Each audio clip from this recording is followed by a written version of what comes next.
नमस्कार, तारा बोझ YouTube channel के अंदर आप सभी का एक बार फिर से बहुत बहुत स्वागत है। और आप हमारे चैनल पर नए हैं तो चैनल को सब्सक्राइब जरूर करें। 5 राज्यों के विधानसभा चुनाव 2021 के अंदर कांग्रेस का पूरी तरीके से सुपड़ा साफ होता हुआ नजर आ रहा है, तो वहीं उनके साथ में G23 के नेताओं का बड़ा अपडेट सामने आ गया है। कांग्रेस पार्टी को लेकर बीजेपी पार्टी के अंदर जाने का पूरी तरीके से बयान सामने आया है, जिसके बाद में गुलाम नबी आजाद से लगाकर कांग्रेस के 23 बड़े नेताओं को इन 5 राज्यों के चुनाव में दूर करने के लिए कांग्रेस पार्टी की बड़ा एक्शन लिए जाने का अपडेट मीडिया सूत्रों के हवाले से खबरें भी सामने आ रही है। तो वहीं पश्चिमी बंगाल के विधानसभा चुनाव के अंदर Mamata Banerjee versus BJP party के अंदर बड़ी सरगर्मी और सिरदर्द बनता हुआ जा रहा है। पश्चिमी बंगाल के विधानसभा के चुनाव में ओपिनियन पोल और सट्टा बाजार के मुताबिक फलोदी सट्टा बाजार ने रिपोर्ट बड़ी चौंकाने वाली सामने दी है, जिसके अंदर Mamata Banerjee versus BJP party के अंदर बीजेपी को 190 सीटें है, तो वहीं टीएमसी पार्टी को 70 सीटों का आकलन दिया है। तो दूसरी ओर एबीपी और सीएनएक्स के सर्वे के अनुसार ममता बनर्जी एक बार सरकार फिर से बना रही है, और फलोदी सट्टा बाजार का कहना है कि बीजेपी पार्टी पश्चिमी बंगाल के अंदर ममता को इस बार चुनाव में पटकनी देगी। वहीं कांग्रेस पार्टी पहले से ही अपने बैकफुट पर आ चुकी है। इस बीच में दोस्तों हमने आपसे एक वीडियो के बीच में सवाल किए गए हैं, कुछ सवाल, उसके जवाब आप कमेंट बॉक्स के अंदर ज़रूर दें, और सही जवाब देने वाले को रैंडम कमेंट क्लिक करने के बाद इनाम भी दिया जाएगा। वहीं दोस्तों पश्चिमी बंगाल के विधानसभा चुनाव में ममता के चुनावी मैदान के अंदर नंदीग्राम से जो बड़ी अपडेट जहां सामने आई है, उनके साथ में ममता को नंदीग्राम में भी बड़ा झटका लग चुका है। नंदीग्राम के करीब 100 कार्यकर्ता और वहां के 3 बड़े नेता बीजेपी का दामन थाम चुके हैं, और अब ये बड़ा ऐलान भी हो चुका है कि धीरे धीरे ममता का अब पलटा तय है। इस बीच में चुनाव आयोग से शिकायत करने के बाद भी ममता के सर्वे में कोई बड़ा उलटफेर नहीं हुआ है। वहीं सीएम योगी आदित्यनाथ और बीजेपी के बड़े दिग्गज नेताओं के द्वारा किए जाने रैली के बाद में पूरी तरीके से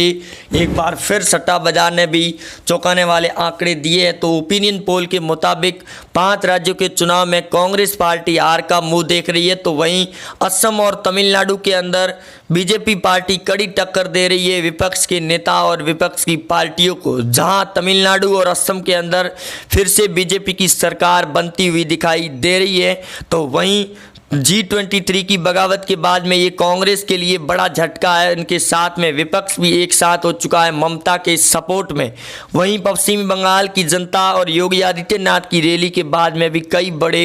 उलटफेर मच चुके। इनके साथ साथ में पश्चिमी बंगाल के अंदर भी अब बीजेपी का पूरी तरीके से दबदबा शुरू हो चुका है। चुनावी मैदान को लेकर सीएम योगी आदित्यनाथ से लगाकर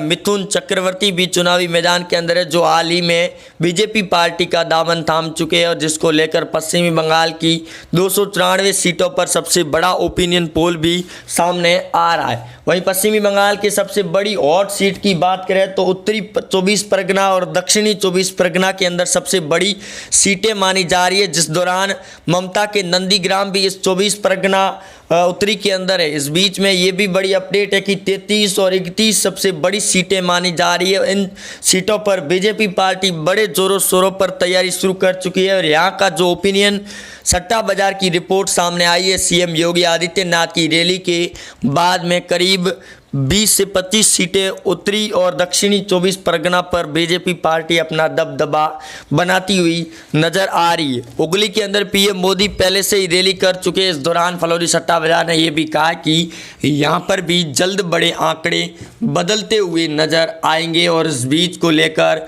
सीएम योगी आदित्यनाथ से लगाकर कई बड़े दिग्गज नेता लगातार रैलियां भी कर रही है। वहीं किसान आंदोलन ने भी ये बड़ा ऐलान देते हुए कहा कि पश्चिमी बंगाल नहीं बल्कि 5 अन्य राज्यों के अंदर किसान आंदोलन की भी रैलियां होगी, और बीजेपी पार्टी को बड़ा झटका दिया जाएगा। लेकिन ऐसा कुछ देखने को भी नहीं मिल रहा है, और जो किसान आंदोलन को लेकर एक मीडिया सूत्रों के हवाले से बड़ी अपडेट सामने आई है कि धीरे धीरे किसान आंदोलन खत्म होने की कगार पर है। गाजीपुर बॉर्डर और टिहरी बॉर्डर पर किसानों की संख्या भी कम हो चुकी है। धीरे धीरे ये किसान घरों की ओर लौट रहे हैं, और यूएसए से लगाकर कई बड़े संसदीय सदनों के अंदर इनके लेकर भी चर्चाएं भी हो चुकी है और इस दौरान जमकर फटकार भी लगाई है यूएसए की सरकार को भी। वहीं दोस्तों अब पश्चिमी बंगाल के चुनाव में ममता वर्सेज टीएमसी और बीजेपी के बीच में बड़े तौर पर घमासान भी मची हुई है। इस दौरान अगर आप भी देखना चाहते हैं पश्चिमी बंगाल के अंदर बीजेपी की सरकार, तो वीडियो को ज़्यादा से ज़्यादा शेयर और लाइक ज़रूर करें, जिनको लेकर विपक्ष की पार्टियों में भी खलबली मची हुई है। इस दौरान महाराष्ट्र में एनडीए गठबंधन की सरकार के अंदर भी बड़े तौर पर ऐलान जारी हो चुका है, जिसको लेकर कई बड़े बयान भी सामने आ रहे हैं कि इस बार के चुनाव में बड़ा झटका दिए जाने की पूरी तैयारी शुरू हो चुकी है। वहीं आपको बता दें कि पश्चिमी बंगाल के 294 सीटों में ओपिनियन पोल और सट्टा बाजार के मुताबिक टीएमसी पार्टी के करीब 100 से ऊपर दिग्गज नेता और पार्टी के कार्यकर्ताओं ने बीजेपी का दामन भी थाम चुके हैं। शुभेंदु त्रिवेदी के द्वारा भी बीजेपी का दामन थामने के बाद नंदीग्राम से ममता को कड़ी टक्कर दी जा रही है। ममता की चुनावी रैली नंदीग्राम के दौरान ममता पर हुए इस बड़े अटैक के बाद में अब वहाँ के भी समीकरण चेंज हो रहे हैं धीरे धीरे, और बीजेपी के नेताओं के ऊपर जिस प्रकार ममता ने एक बड़ा खुलासा करते हुए आरोप प्रत्यारोप लगाए थे, वो इलेक्शन बोर्ड ने पूरी खारिज करके रख दिए। वहीं इन चुनाव आयोग और ममता बनर्जी को लेकर रिपोर्ट भी मांगी गई है और पहले चुनाव समीकरण के दौरान 27 मार्च से चुनावी प्रक्रिया का पहला चरण शुरू होगा और मई में आंकड़े सामने आएंगे, जिसको लेकर ममता के लिए पूरी तरीके से पार्टी में खलबली मची हुई है। इस दौरान बीजेपी पार्टी ने भी ये दावा करते हुए कहा कि लोकसभा चुनाव 2019 के अंदर बीजेपी पार्टी ने लोकसभा की 40 सीटों में से बीजेपी ने बड़ी सीटें हासिल की थी 24 सीटों पर, जिसके बाद में अब पश्चिमी बंगाल के विधानसभा चुनाव में भी समीकरण तय हो चुके हैं। चुनाव के अंदर इस प्रकार से 8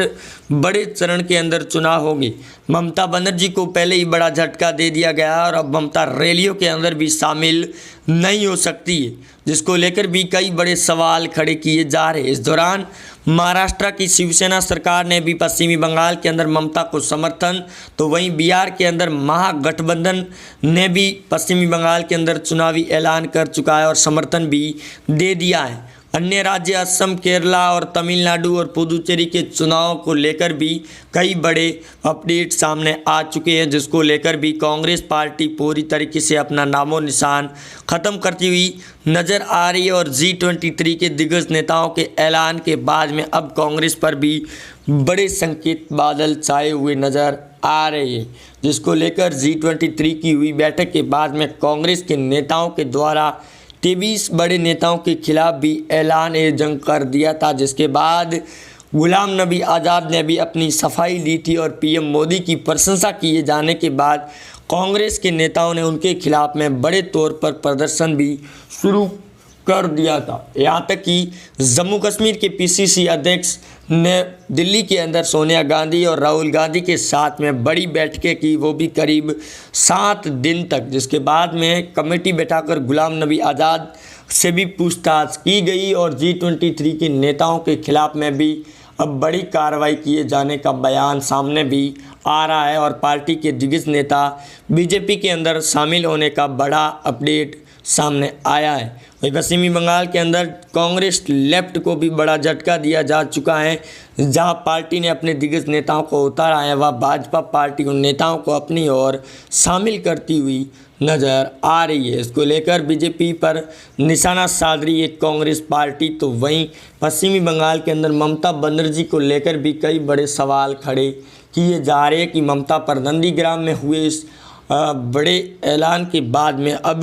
चुनावी मैदान के अंदर उतरी चुकी है ममता बनर्जी और बीजेपी के नेताओं के बीच में, ममता और उनके कार्यकर्ताओं के बीच में भी कई बड़े नारे लगने शुरू हो चुके हैं। वहीं ओपिनियन पोल और सट्टा बाजार फलोदी के मुताबिक आज के उलटफेर के बाद में कई बड़े संकेत सामने आ सकते हैं चुनावी मैदान के अंदर और सीएम योगी आदित्यनाथ, गृह मंत्री अमित शाह फिर एक बार चुनावी मैदान के अंदर रैली पर उतर चुके हैं। वहीं दिल्ली के अंदर भी अरविंद केजरीवाल ने भी ममता बनर्जी को समर्थन दे दिया है और अन्य राज्यों के अंदर भी अब आम आदमी पार्टी ने, जहां एक तरफ टीएमसी को समर्थन देकर भाजपा के लिए बड़े तौर पर उनके खिलाफ में उतर चुकी है। लेकिन किसान आंदोलन के चलते बीजेपी पार्टी ने जिस प्रकार से अपना दबदबा कायम रखा है, उसके बाद में अब पश्चिमी बंगाल के चुनाव ही नहीं बल्कि अन्य 4 राज्यों के चुनाव में भी भाजपा पार्टी अपनी सरकार बनाती हुई दिखाई दे रही है। तो वहीं उत्तराखंड के अंदर सरकार गिरने के बाद को बीजेपी पार्टी ने अपना फिर से पत्ता खेलना शुरू कर दिया गया है। इस बीच में चुनाव भी नज़दीक है उत्तराखंड के, और चुनाव नज़दीक होने से पहले ही बीजेपी की सरकार को लेकर ये बड़ा संशय सामने आ चुका था। इस दौरान मुख्यमंत्री ने अपना इस्तीफा सौंप दिया उत्तराखंड के अंदर में, जिसके बाद में अब बीजेपी की सरकार फिर से बनाई जा रही है उत्तराखंड के अंदर भी। और एक बार फिर कांग्रेस पार्टी के लिए ये भी बड़ा खतरा महसूस किया जा सकता है। वहीं सीएम योगी आदित्यनाथ भी चुनावी रैली के अंदर उतर चुके हैं और उत्तर प्रदेश और उत्तराखंड के अंदर चुनाव जल्द होने की कगार पर है। वहीं आप जुड़े रहेंगे हमारे साथ में, चैनल को सब्सक्राइब जरूर करें। मिलते हैं नए अपडेट के साथ में, तब तक के लिए जय हिंद, वंदे मातरम।